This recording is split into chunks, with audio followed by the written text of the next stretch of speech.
Halo guys, assalamualaikum warahmatullahi wabarakatuh. Gimana kabarnya? Mudah-mudahan teman-teman tetap sehat, tetap semangat, dan jangan lupa bahagia ya. Di video kali ini ya, aku ingin membahas tentang krisis tahun 2023. Apakah benar-benar nanti akan terjadi? Nanti kita bahas di video kali ini. Banyak orang yang memprediksi ya, terutama pakar-pakar ekonomi dan lain-lain, itu tahun 2023 itu tahun yang sangat berat ya, terutama bagi ekonomi dan juga bagi masyarakat ya. Bahkan levelnya udah level global ya. Ini bisa disamakan dengan krisis dengan tahun 2008 ya. Waktu itu krisisnya dimulai dari ini ya, krisis kredit perumahan di Amerika. Nah, sekarang krisisnya itu sudah mulai terlihat ya, terutama di Amerika, kemudian di negara-negara Eropa, bahkan sudah imbasnya sudah terasa di salah satu bank terbesar di Eropa ya, Bank Swiss ya, Credit Suisse, itu sudah mulai terkena imbasnya. Nah, di Indonesia kira-kira bagaimana krisis ini? Apakah kita akan diam saja atau kita akan mengantisipasi? Sebagai seorang pebisnis ya, kita memang harus antisipasi segala kemungkinan ya, khususnya teman-teman yang bisnisnya sangat terpengaruh oleh bahan baku dari luar ya, kayak obat-obatan itu kan ya, kita bahan bakunya 90% lebih tergantung dari luar, sehingga ketika ada krisis dari luar maka otomatis persediaan bahan baku itu kita juga akan terganggu ya. Terus khawatirkan lagi adalah krisis pangan. Nah, kalau krisis pangan benar-benar terjadi, maka kita harus, untuk teman-teman yang mungkin posisinya di pedesaan, pegunungan, mungkin lebih bisa tenang ya hidupnya. Karena apa? Dalam kondisi apapun mereka masih bisa makan ya. Tetapi kalau orang-orang yang di perkotaan, yang mungkin tidak banyak tanaman di sekitar sana, itu yang perlu dipersiapkan lebih cermat lagi. Jadi antisipasi kita adalah kalau krisis ini nggak terjadi ya kita bersyukur. Berarti kita tidak perlu khawatir ya. Tetapi kalau krisis ini benar-benar terjadi, maka kita sudah siap. Nah, persiapan apa yang perlu kita hadapi? Nah, untuk bisnis apotek ya teman-teman, memang harus benar-benar jeli dalam mengelola bisnisnya. Pengalaman kemarin tahun 2020 waktu awal-awal pandemi, banyak jebakan-jebakan bisnis yang mungkin kalau kita tidak hati-hati maka bisnis kita akan kolab. Nah, tahun 2023 ini diberikan lebih hebat lagi, lebih berat lagi. Karena apa? Tahun 2020 itu inflasi nggak terlalu besar ya. Terus mungkin masyarakat yang masih banyak secara ekonomi masih bisa bergerak, masih lancar lah. Tapi tahun 2023 ini inflasi sangat tinggi. Terus ekonomi masyarakat juga sangat tertekan ya. BBM naik, kemudian diikuti harga-harga yang lain naik, PHK yang banyak, terus kemudian biaya hidup yang makin lama makin tinggi ya. Untuk anak sekolah juga tinggi, untuk biaya yang lain-lain pajak dan lain-lain itu biayanya tinggi sekali. Usaha rumit, izin usaha yang begitu ini dipersulit, kemudian banyak hal yang seharusnya itu harus segera kita antisipasi. Nah, tahun 2003 ini apa yang harus kita persiapkan? Salah satunya adalah persiapkan cash, guys.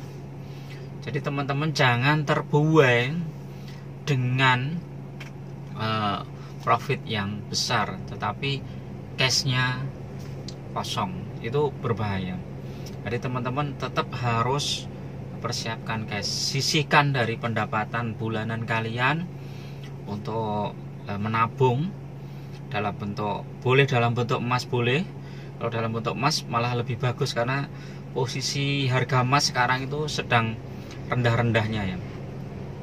posisi harga emas sedang rendah-rendahnya. Jadi kalau kita beli emas sekarang itu menguntungkan.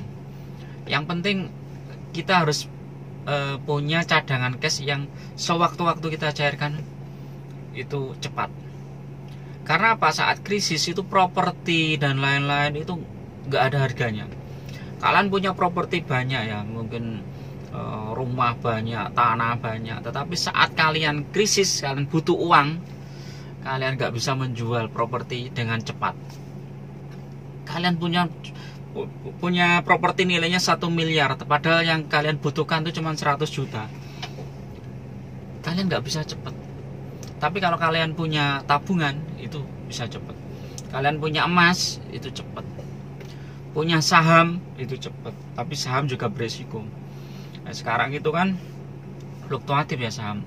Justru pada saat sekarang ini kita yang paling bagus adalah pegang cash. Nah, cashnya dalam bentuk apa? Kalau dalam bentuk rupiah kan turun terus ya. Kalau dibandingkan dolar, nggak masalah guys. Turun nggak masalah. Tetapi kita masih punya uang cash daripada kita tidak punya uang cash. Nah, terus teman-teman yang di daerah atau yang masih punya lahan itu segera tanam tanaman yang bisa dimakan ya dalam waktu 3 bulan 6 bulan ke depan. Misalnya kayak yang nggak butuh banyak perawatan ya, ketela pohon itu nggak butuh banyak perawatan, paling pupuk kandang aja udah bisa. Terus umbi, terus apa lagi yang tanaman yang dalam tanah itu ya pokoknya ada istilah apa, bentul apa itu itu kita harus mulai menanam dari sekarang. Nanam dari sekarang, kemudian nanti panen kita simpan. Nanam, panen kita simpan.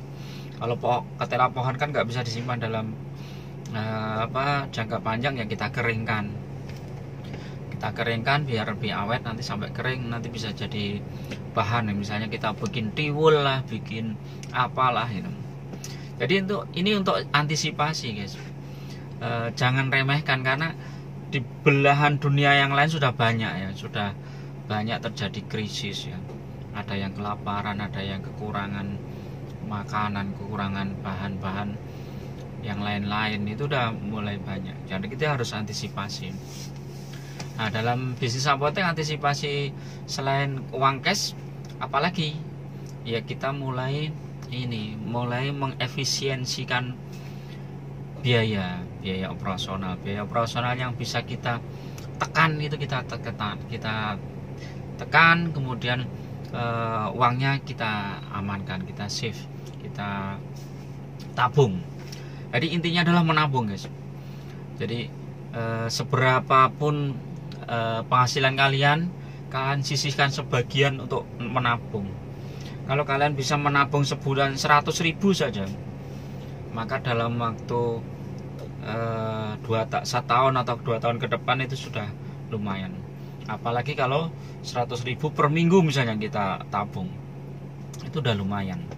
Ada 400.000, 400 kali 12 sudah hampir 5 juta.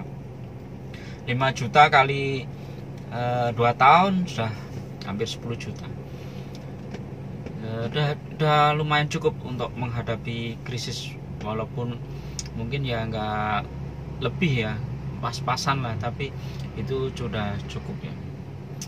Jadi itu ya teman-teman, terutama yang punya bisnis apotek, kalian sudah mulai mempersiapkan diri. Jangan sampai stok itu juga jangan sampai terlalu banyak yang mandek ya. Segera cairkan stok itu, segera cairkan. Kalau sudah kita amati kok ini ada stok yang udah 3 bulan ini nggak jalan, ini ya sudah kita cairkan aja. Bahkan dijual itu nggak masalah, yang penting jadi uang. Terus kemudian kita belikan barang-barang yang fast moving. Barang-barang yang fast moving yang saat ini sangat dibutuhkan apa? Ya obat batuk, obat pilek, obat demam, diare, apalagi yang vitamin. Terus kemarin ada juga wabah apa itu, sakit mata. Banyak sekali ya teman-teman yang perlu dipersiapkan. Antibiotik mungkin perlu juga dipersiapkan kalau antisipasi pada suatu saat nanti benar-benar ada wabah ya, kita sudah siap ya. Konsultasikan dengan dokter praktek kalian ya, yang ada di apotek itu kita konsultasi, atau kalau nggak ada di apotek ya kita bisa tanya ke puskesmas kira-kira pola penyakitnya apa yang sekarang sudah mulai merebak, sehingga kita bisa antisipasi untuk obat-obatan ini kita siap, kita sedia.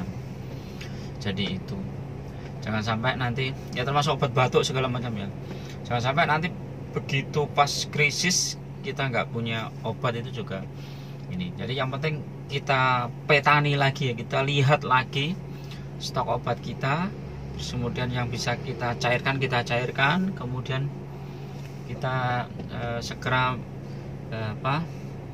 melengkapi barang-barang yang fast moving itu, barang-barang fast moving dan emergency itu harus kita lengkapi. Oke, itu dulu ya, tetap waspada ya, walaupun kita tidak perlu khawatir berlebihan karena insya Allah pasti ada jalan. Dan tetapi yang paling penting adalah kita mempersiapkan diri sebaik-baiknya, mengantisipasi kalau toh benar-benar nanti krisis ini terjadi, kita sudah punya plan A, plan B, plan C, plan D. Jadi kita sudah tenang, jangan sampai ketika itu belum terjadi kita tenang-tenang saja, tenang. Begitu ada krisis nggak bisa apa-apa. Ini berarti kebodohan. Jangan sampai seperti itu. Kita harus mempersiapkan diri sebaik-baiknya, tidak perlu khawatir berlebihan, tetapi kita persiapkan diri sebenarnya sebaik-baiknya. Bahkan dalam kondisi yang sesulit apapun kita harus tetap survive, kita harus tetap bertahan. Oke, itu ada kurang lebihnya aku mohon maaf. Tetap semangat, tetap sehat selalu, dan jangan lupa bahagia dan selalu bersyukur. Assalamualaikum warahmatullahi wabarakatuh.